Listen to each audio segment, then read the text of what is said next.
Hello my loves, time for another update. I'm sitting in the Atlanta airport right now waiting for my flight to Paris. I was thinking a little bit about why yoga specifically is so important to me and worth going to the far side of the world to study and pursue. And I've been thinking about like the type of spiritual experiences I've had in my life that have always been really important to me. And the thing that really seems to be consistent, well, kind of the message that I got growing up in the Swedenborgian church, and I love Swedenborg, and there's nothing, I don't want to say anything bad about that, but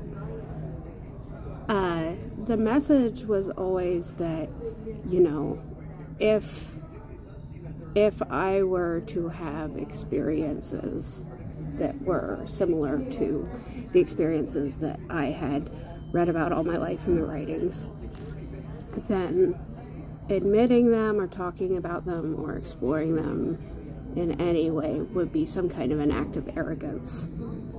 That I was expected to have a kind of humility before God that required I keep that stuff kind of in the closet. That required I be ashamed of it. And that if I were to talk about the direct experience of divine energy within myself and as an integral part of myself, if I were to talk about how, you know, when Swedenborg says all of heaven is within you, well, that's something that, you know, just look, it's right there. And so the message that I always got, and this wasn't necessarily, this was kind of subliminal, wasn't necessarily something that was overtly stated, but the message that I always got was that,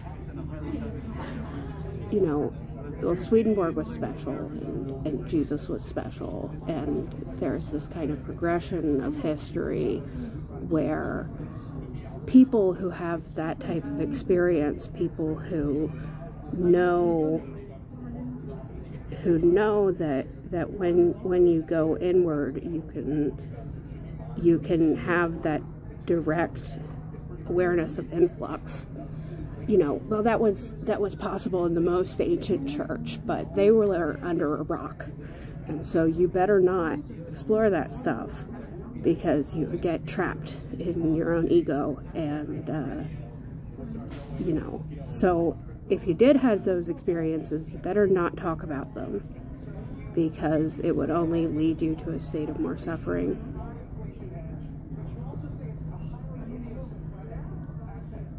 And to me, when I started learning about